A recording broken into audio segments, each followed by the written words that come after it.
An unearthly hello to my fellow horror enthusiasts. Welcome to the Writers of Horror podcast. Today, I am thrilled to have in my clutches the multi-talented Konn Lavery.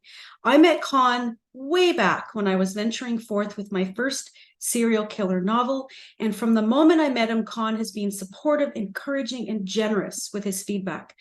I grabbed a copy of his book, Seed Me, about a killer, read it in a small cabin in the middle of the woods where there was no cell coverage, and I was instantly hooked. So welcome, Konn. It's great to have you here today.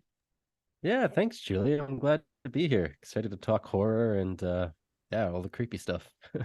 Yeah, and that we will definitely do. So I'm just going to give you folks a little introduction to Konn, and then we'll dig in with the questions. Konn is a Canadian author whose writing stems from the haunting and disturbed, frequently within the dark fantasy and horror genres. Each of his stories are housed within the expanding universe known as the macrocosm, spanning across time and space. He has been recognized by Edmonton's top 5 bestseller charts and by reviewers such as Reader Views, Reader's Favorite, Literary Titan, and by award programs such as Indie Brag, the Wishing Shelf Book Awards, ELIT Awards, and Dan Poynter's Global eBook Awards. His work has also been curated into the Edmonton Public Library's Capital Press collection. Konn started writing stories at a young age while being a homeschooled vegetarian, enthralled with storytelling. After graduating college, he began professionally pursuing his writing with his first release, Reality, in 2012, while balancing his graphic design business. Konn's visual communication skills have been transcribed into the formatting and artwork found within his publications, supporting his fascination with transmedia storytelling. So, as you folks can see, this guy is multi-talented. We're just going to start with a simple question. It says here, so your first release was in 2012, but you started writing at a young age. So do you remember writing for the first time and what made you pursue it? Oh, that's a good one. Yeah, I do remember it. I actually still have the original copies. The first thing that really got me into writing was actually for board games. I was really into making these like strategy games where there's like a grid board and I'd make these little clay figures that would I'd paint them and they all have rules, and the rules would also have back character stories, so all the little pieces had their own story and there's an overall plot that went into the board game as to what the whole point of the game was about. And I still have that original manual, and then from there I got way more interested in storytelling than making games. And I tried other mediums too, like I think in junior high I messed around with some comics. Wasn't quite my forte. And then I also high school and college too, I played around a lot with animation, back when Flash was a thing, and I quite like that. Something I always did enjoy was the animation, but then I really wanted to dive deep into stories and less about other components and mechanics that go into different mediums. So I just went straight into writing literature. Wow, that's a really interesting start. I had no idea. I'm glad I asked that question. Yeah. Now, being a horror creative, obviously in multiple realms, writing, graphic design, and even music, what inspires you? Everything. I'll take little bits from everything and anywhere. Like that original board game that I had made back in when I was in elementary would have been inspired from the strategy game Warcraft 2 at the time. But then things like Seed Me, that was more inspired by living in Edmonton, and Edmonton's got like a great river valley. Pretty creepy at night too, because even though it's in the middle of the city, Yeah. when you're in the river valley, there's just no light and it's forest everywhere, and you hear critter sounds. And so that was really inspired by just exploring a lot of the river valley. So life, other creations, other stories, everything pretty much inspires the writing. Yeah. I'm actually going to jump ahead now because you mentioned Seed Me, and I do have, if I can show it, I've got both here. So Seed Me was actually first book I dug into from Konn. And I mean, it's to me, it was serial killer meets this like supernatural component. And you do describe it in the occult. But then years later, and we're going to get into this too, we had this reinvention called Cultivate. And of course, I had to have both, and I do have both, and I've crushed both. And I just absolutely love them. So you've just alluded to what did actually inspire Seed Me was you said walking around in Edmonton at night. And I know I've been in Edmonton. There is a walkway all along this long river, sort of in the heart of the city. So maybe describe that a little more, like some of your experiences and what feeded this idea for Seed Me. Yeah, the river valley's cool in the sense that there's the main walk paths that are kind of dirt paths. There's also concrete paths, and then there's also real off the trail paths that people make Yeah. on their own, and you can pretty much get from like you can follow the river from the north side of the city all the way to the south. I haven't done that because that would take like a whole day, but around the core of the city where the downtown is split up, it's super dense and rich because that's where Edmonton and a community called Strathcona used to be two separate cities before they merged into one giant super city, and that would have been way back when the settlers were first coming to Alberta. And then because they kept growing, Strathcona just got absorbed into Right. Edmonton. So because there's so much of that rich history there, I've found strange stuff like an old rusty tractor one point in time that would have been had to have been like over 100 years old just based on the types of metals. And a real one of my favorite things that did inspire the ending of Seed Me was exploring near the university. They actually had this entire fenced off area that was designed to show how it was an experiment by the university to show how life would flourish in the river valley without human intervention. So it's supposed to be fenced off, but we at the time I was dating a girl. Her and I had gone into um that area because there's some clipped fence. So we're just like Right.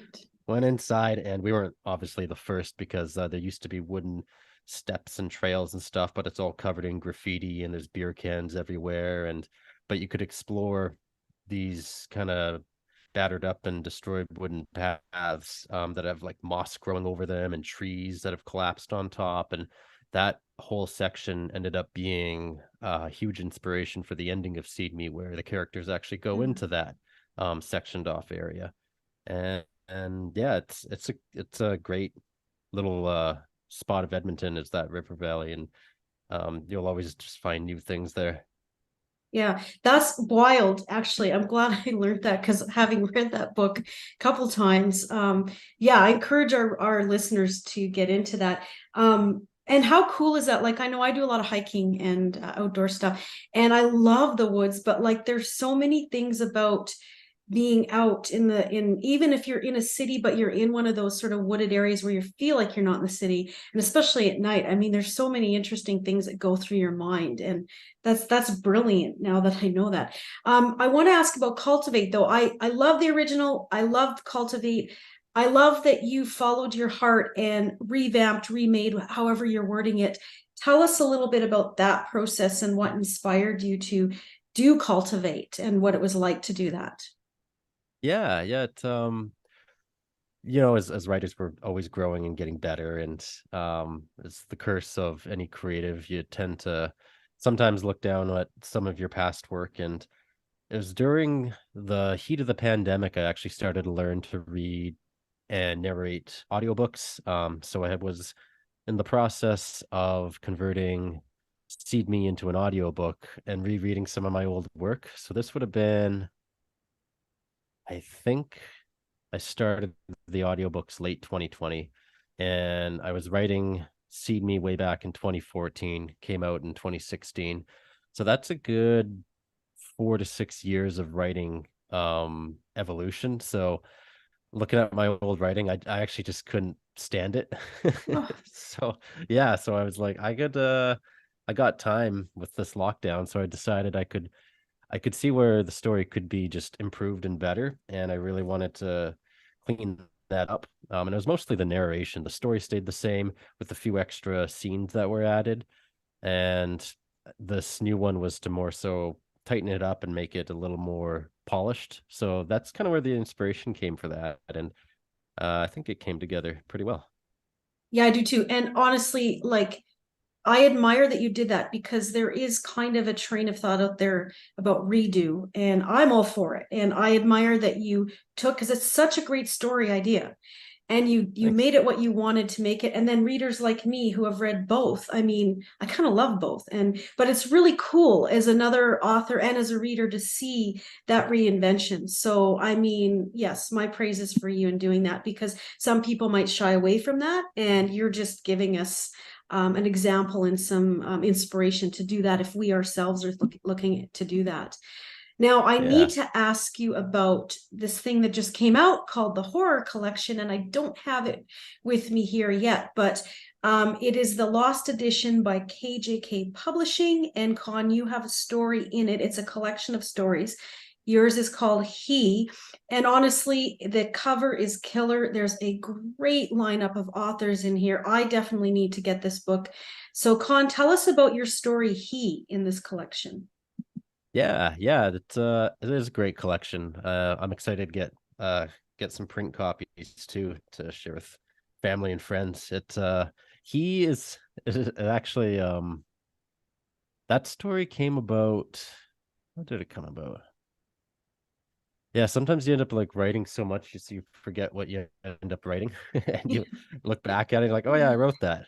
For good and bad. Like the Seed Me, I thought was bad, and then for this, I'm like, that's right, I did write He, and it's kind of I ended up writing that in the midst of the busy season of December and November when everything's ramping up with like holidays and all that. So I was kind of in work mode, and I think if I recall correctly, I really wanted to explore the concept of cloning and where I could go with that. And the cool thing with the anthology is it's open ended, so it's not themed. We knew the title that it was going to be the Lost Edition, so I was trying to think of like ancient mystique stuff. So this story I really tied in some ancient ritual practices with cloning and going more um I guess classic horror. So it's not really gory. It's more about the build up and like the tension and the um I guess existential dread of something happening. And in this case, there's clones that come about. And I won't ruin the Yeah, story, but yeah. basically a guy gets cloned and he runs into himself. Wow, I'm really intrigued. And I looked at like the list of authors, and I'll provide it in the show notes so people can look that one up. But I want the print just because the cover looks so cool. And Yeah. yeah, so I think that was going to go on my shelf. Now, I do want to turn the conversation to something that you're releasing, I believe, in June, and you can tell us about this. The Crystal Moth Conspiracy Ashbourne Book One. So I just saw you did the cover reveal, and it's amazing. And I believe you said this is coming out in June. So tell us about the Crystal Moth Conspiracy. Yeah. The Crystal Moth Conspiracy is a book that is a friend told me I was chasing my white whale and hopefully I caught it. So it's an idea I've had for the past 15 or 16 years or something. And for the longest time I just knew I didn't have the chops to write it. It combines a lot of different elements of writing. So it's got like detective component. It's set in modern times, but it's got all this dark fantasy component and even a little bit of sci-fi, um, which involves some of the drug that's kind of like the primary theme of the story. And the Crystal Moth Conspiracy is mostly intended to behave as the flagship for all my work within the macrocosm. And that means it kind of brings in all the different themes into one. So like some tidbits from Seed Me show up in there. So my dark fantasy series Mental Damnation plays a big component in it as kind of like the lore and backstory. And the general premise of Crystal Moth Conspiracy is about this drug called Ash that is running rampant on all the streets, and a detective's trying to solve it. But there's also a vigilante type character, and she's trying to clear her name and get vengeance from the gang that ruined her life. So they end up sending a reptilian assassin after her. And it does dive a bit into that whole reptilian humanoid conspiracies and stuff, because you just kind of have to go that route when you're Right. dealing with Yeah. reptilian people. And Yeah. yeah, it's book one. There'll be book probably three, I'm expecting. And yeah, that's aiming for June. It's probably the longest book I've ever written, being I think it's about 145,000 words. Oh, So it's a wow. beast. Yeah. Yeah, That's yeah, great. Yeah. yeah. Wow. And No, the Crystal Moth Gang, am I incorrect to think that was mentioned in one of your other books? Or it was sorry, it was a fundamental part of the story. Was that yeah, Yeggman? Am I getting that right? yes. Yes. Okay. So maybe just tell us a little bit about that and why you've brought that forth to further flesh that out now. Yeah, yeah. The Yeggman is still my personal favorite book. That was a fun experiment that accidentally alienated a lot of my fans at the Oh, time. okay. Because it's purely a crime thriller that takes place in the real world that's gritty, and there's no supernatural components, there's no sci-fi components, there's just real people doing bad things. And I got to learn a lot about police procedures and all the different things that go into crime. So it was a real turn from everything I've ever done at the time.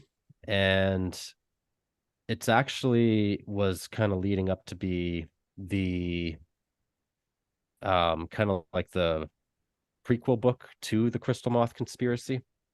Because I with the Crystal Moth conspiracy, there was always I always had the theme and the general idea for that past like 15 years, but I didn't really have a story.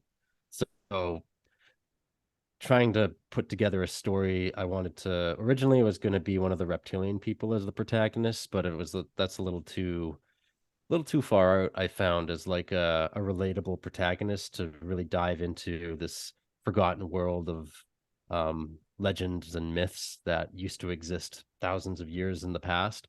So the character Lola Cabello ended up being the likely candidate as I was looking through all my old work.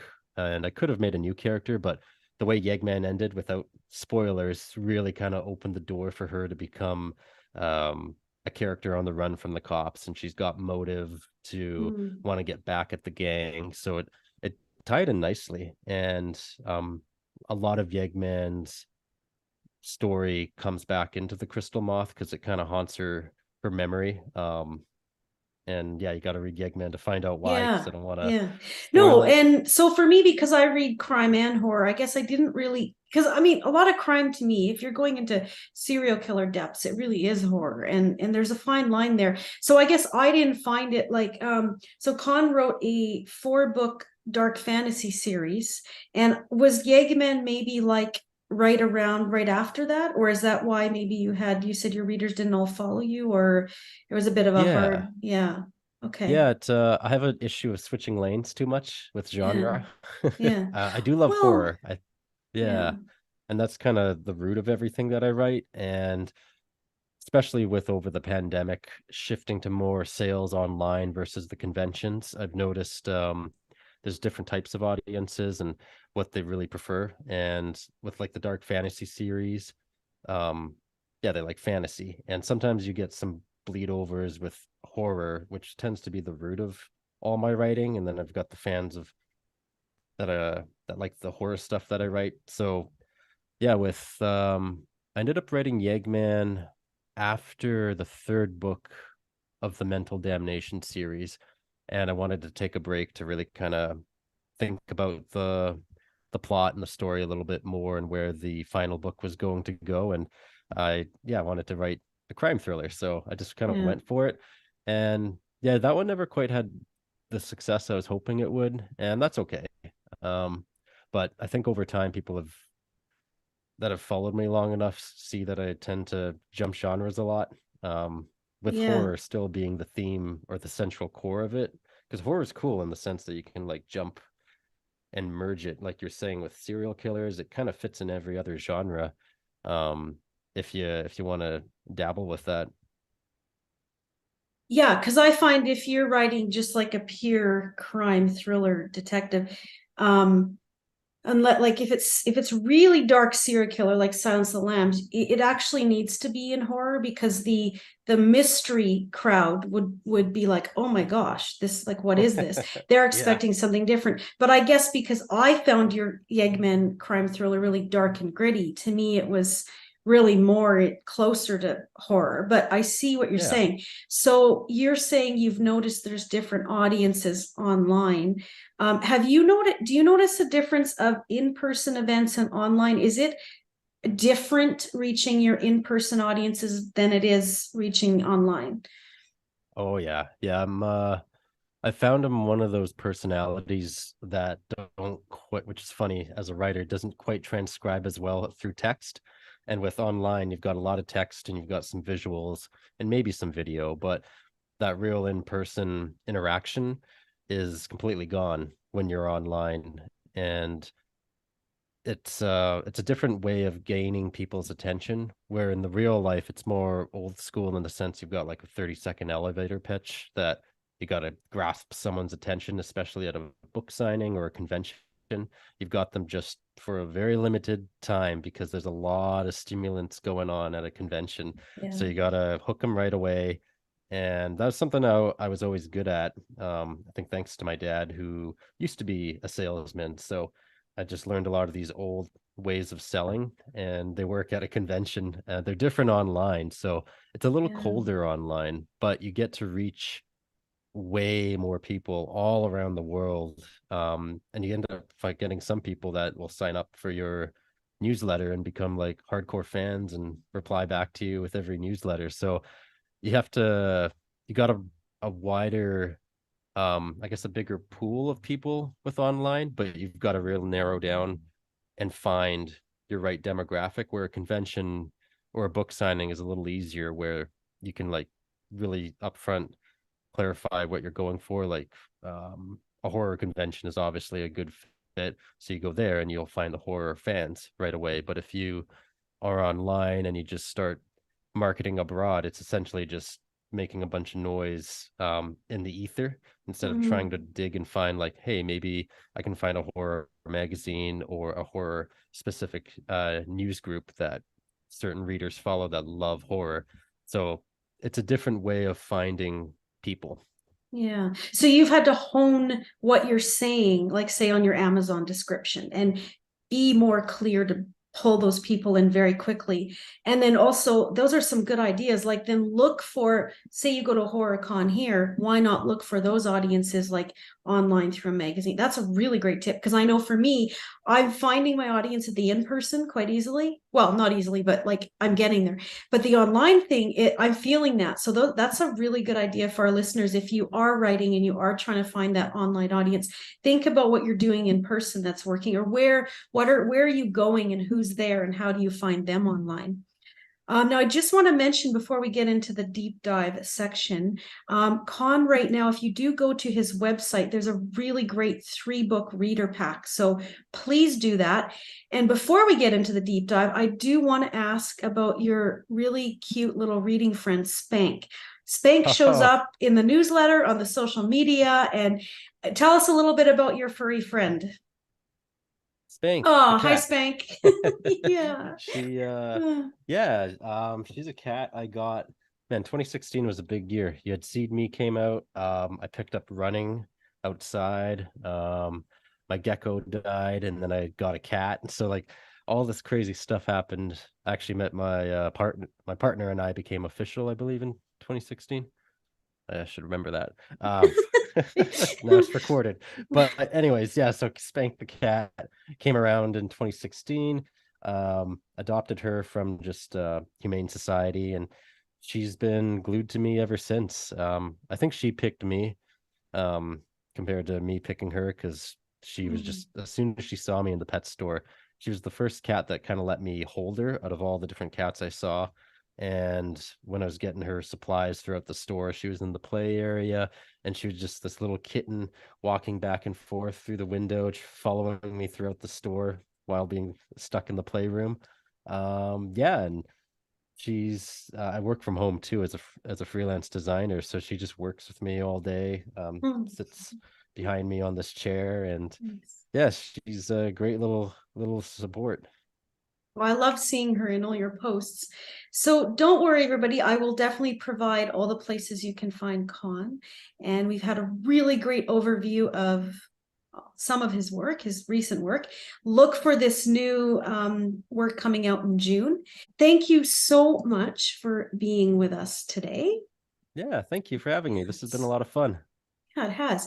I'm going to sign off now. An unearthly thank you to Konn for joining me on the podcast today. A hellish thank you to you, the listeners, for tuning in. And if you're looking for a community of fellow horror creatives where you can elevate your writing, claw your way over to writersofhorror.org. We would love to have you in our devilish clan.